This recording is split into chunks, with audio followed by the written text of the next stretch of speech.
Olá, buscadores! Estamos iniciando mais um episódio do programa Leituras para Viver Melhor, programa produzido em parceria da Editora Teosófica com a TV Suprem, que é o canal de comunicação da União Planetária, canal 2 da NET. E se você estiver acompanhando esse vídeo pelo YouTube, não deixe de se inscrever no canal, deixar seu comentário, curtir o vídeo. Assim você provoca engajamento e nos auxilia a produzir mais conteúdo de qualidade para todos vocês. E hoje nós iremos conversar com o Ricardo Lindemann. Tudo bem, Ricardo? Seja bem-vindo, que honra recebê-lo. Tudo bem, a honra é toda minha. Muito gratos por aceitar o nosso convite, né? Trazer sua partilha para todos que estão nos assistindo. O Ricardo, ele é astrólogo, ele é doutor em ciências da religião, ele é ex-presidente nacional da Sociedade Teosófica aqui no Brasil, e ele também é tradutor do livro que nós iremos falar hoje. Uma publicação da Editora Teosófica, que inclusive tem duas versões. Eu estou com uma versão aqui, o Ricardo está com outra ali, né? Então tem a versão de bolso e tem a versão de luxo. Né? Que tem gente que não se adapta, né? A versão de bolso. Mostrar, ó, cabe no bolso. Olha, mostrando na prática, né? Tem gente que prefere, né, a versão de bolso, que é mais prático, dá para levar junto. E tem gente que tem dificuldade, às vezes, né, com o tamanho da letra, né, gosta de uma versão um pouquinho maior. Então tem também disponível essa versão de luxo. Né? Então a obra, né, que nós iremos falar hoje a respeito, intitulada Aos Pés do Mestre, de autoria do indiano Jiddu Krishnamurti. E tem toda uma história em cima desse livro, né, que foi escrita quando ele era ainda um pré-adolescente. Como que é essa história, Ricardo? Fala um pouco para nós. Ele tinha 13 ou 14 anos ainda? Exato. Ele foi descoberto por Leadbeater em 1909 e é surpreendente, no outro livro da Editora Teosófica, também é mencionado Vida e Morte de Krishnamurti, da Mary Lutens, que ele era, então, um menino de 13 anos, esquelético, subnutrido, coberto de picadas de mosquito, com piolhos até nas sobrancelhas, dentes cariados e etc. Porque vivia em condições difíceis lá na Índia. E o Leadbeater viu e disse, esse vai ser um grande orador. Né? E resolveu dar uma educação para ele. Então acharam que o Leadbeater estava senil, mas acontece que o Leadbeater tinha desenvolvido clarividência, segundo a tradição antiga do Raja Yoga ou da Kundalini Yoga, enfim. E o resultado desse processo é ele ter visto esse menino e dito que era a aura mais pura que ele tinha visto no mundo. Então, começaram a dar uma educação especial para o Krishnamurti. O Krishnamurti, então, segundo diz Leadbeater, foi levado a cada noite ao seu mestre, que moraria no Tibete, pelo astral, durante o sono. É uma das qualidades mencionadas no Yoga Sutra, até como prática de meditação, por Patanjali. E o resultado disso é que ele trazia a última linha na memória. Eu quero dizer que recebia uma moral da história no final da instrução, e na manhã seguinte, ao despertar, ele anotava no diário dele só a última frase que ele lembrava, então, da instrução recebida à noite. Passados 6 meses, o livro estava assim, pronto. Né? Então, ele é um livro recebido, e por isso consta no prólogo: estas palavras não são minhas, são do mestre que me ensinou. Sem ele eu nada poderia ter feito. Porém, com seu auxílio, comecei a trilhar a senda. Daí também faz sentido o nome, Aos Pés do Mestre, até porque isso vem da tradição das Upanishads, porque a palavra Upanishad em sânscrito quer dizer sentar-se próximo, daí sentar na posição humilde aos pés do mestre, não é? E resulta de ser, por isso mesmo, uma introdução, de certa forma, com linguagem moderna, mas as clássicas 4 virtudes da tradição do Vedanta, que é o comentário final dos Vedas, ou particularmente das Upanishads, que é essa parte. Né? E essas 4 qualidades, então, são o discernimento, a ausência de desejos, a boa conduta e o amor. Em sânscrito, Viveka, Vairagya, Satsampati e Mumukshutva, respectivamente.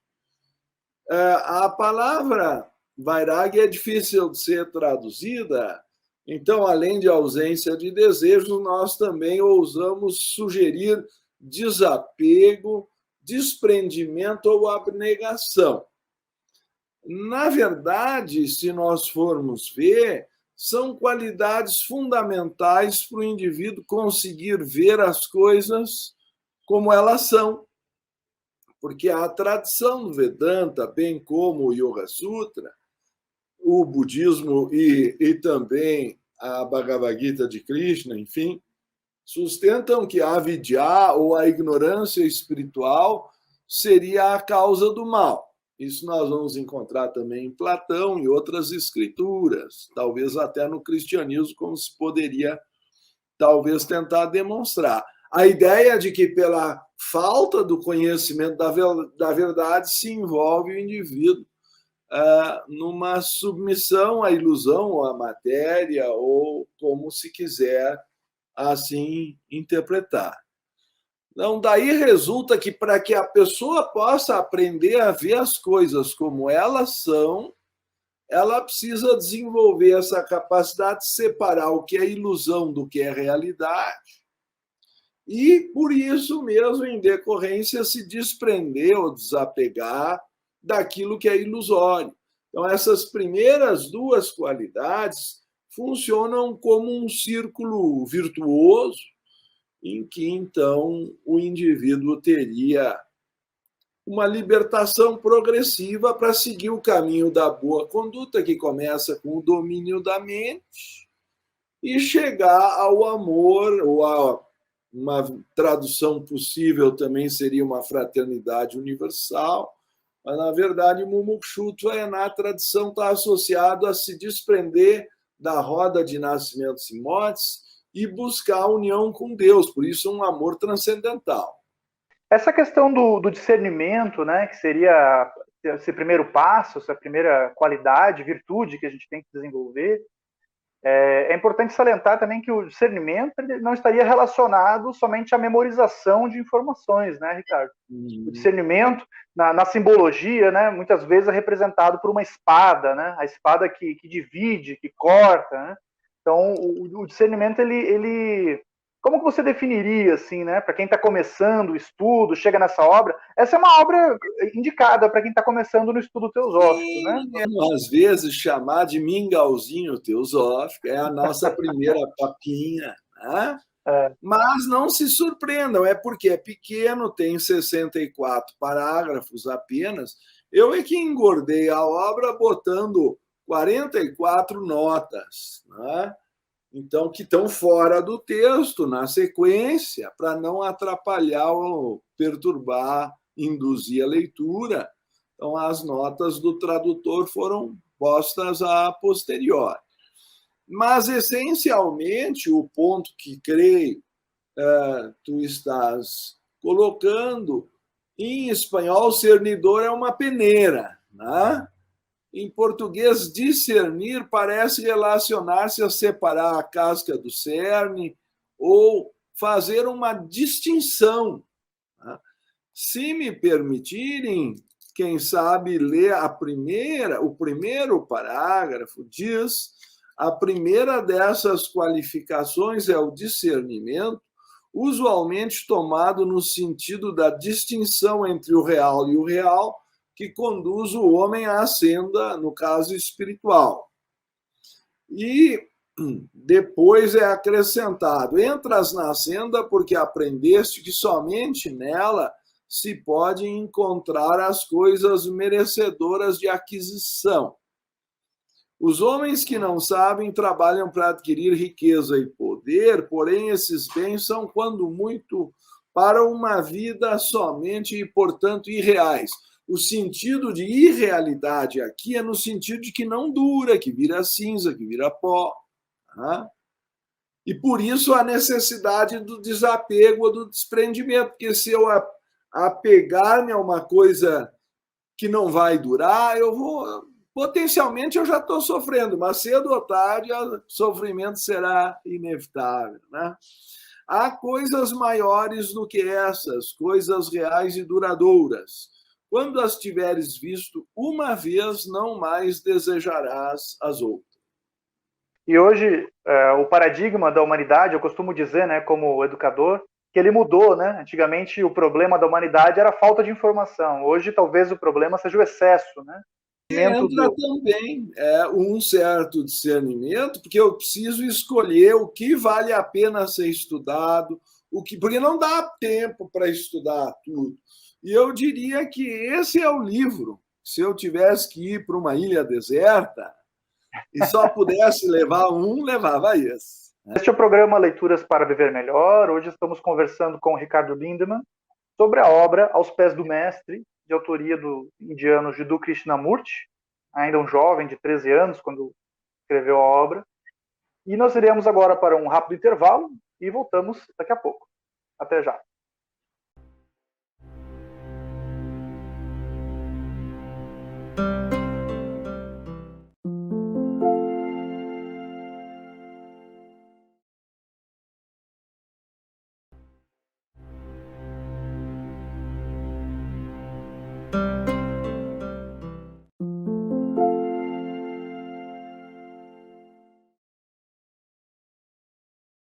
Estamos de volta com o programa Leituras para Viver Melhor, hoje conversando com o Ricardo Lindemann sobre a obra Aos Pés do Mestre, de autoria do Jiddu Krishnamurti. Ricardo, a obra apresenta, né, essa divisão em 4 virtudes que a gente tem que desenvolver, ou 4 passos, né, para entrar na senda. Depois do discernimento, a gente teria a ausência de desejos. Como você mesmo comentou, né, a questão da tradução, você que foi tradutor da obra até pode falar mais sobre isso. A questão da tradução, né, muitas vezes o termo que se pega do nosso idioma, ele não faz justiça, né, ao significado da palavra original, né? A ausência de desejos também pode provocar um pouco de confusão, né? O ser humano é movido o ego humano é movido por desejos, né? Como que funcionaria essa virtude? A palavra original, se eu me remeter à tradição, vairagya quer dizer ausência de raga. E raga é traduzido em geral como sabor, cor. Alguns interpretam aí como apego ou paixão, né? Então, é um recurso às vezes usado até nesse aspecto da sétima arte, né, do cinema. Eu me lembro, por exemplo, daquele filme A Lista de Schindler, que eu acho muito tocante sobre a questão da fraternidade universal, né, porque ali a gente vê a exata proporção que o homem chegou, mas não me alongando no outro tema, justamente tem umas cenas em que tudo é preto e branco e daqui a pouco aparece a menina colorida, né? Para simbolizar a ligação emocional. Então, a vairagya é a capacidade de conseguir ver tudo como igual sem o envolvimento da paixão, que é o que modifica a cor do que nós estamos observando. A pessoa também tem sua paixão contrariada, desperta o ódio. O ódio sempre vem da frustração de um desejo. Né? Então, no Oriente, eles chamam um de raga e o outro de kroda. E o terceiro, ou pode ser lobha também, kroda. E o terceiro, então, moha, é o orgulho ou a perda da imparcialidade que ofusca a nossa percepção e nos impede de ver as coisas como elas de fato são. Então, toda a questão da sabedoria, que afinal é o grande elixir que vai resolver o sofrimento humano, pois, se for verdade o diagnóstico de que a causa do mal é a ignorância espiritual, então essa sabedoria espiritual seria aquilo que resultaria na libertação do sofrimento. O problema é que não é uma questão apenas intelectual, isso deve ficar claro, porque há fatores emocionais envolvidos. Então, o discernimento é mais aplicado às escolhas no tempo e espaço físico. Vairagya, ou ausência de desejo, que na verdade é o desejo pessoal, porque sem desejo a pessoa não vai a parte alguma. Não é como na Katha Upanishad, se matarem o cavalo, a carruagem não anda mais. É? Inclusive, o próprio livro faz uma alusão similar no parágrafo 8. Aqui os parágrafos são indicados para facilitar o recurso do acesso e lembrança, leitura, referência. E é dito, me corrijo, é no 7º, em preparando para o 8. O corpo é teu animal, o cavalo sobre o qual montas. O importante é perceber que existe uma segunda vontade, que é a do cavalo. Se nós não tivéssemos contradição ou conflito, né? Por exemplo, aí tivesse uma vontade só, não haveria contradição ou conflito, mas porque existe uma vontade do corpo físico, aqui comparado com um cavalo.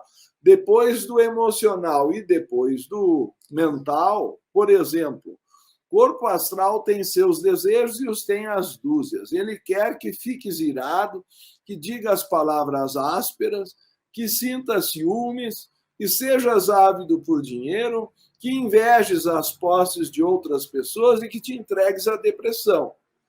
O nome antigo estava associado aí, então, à preguiça. Na verdade, era a falta de vontade e energia por causa desse mal que afligia a emoção.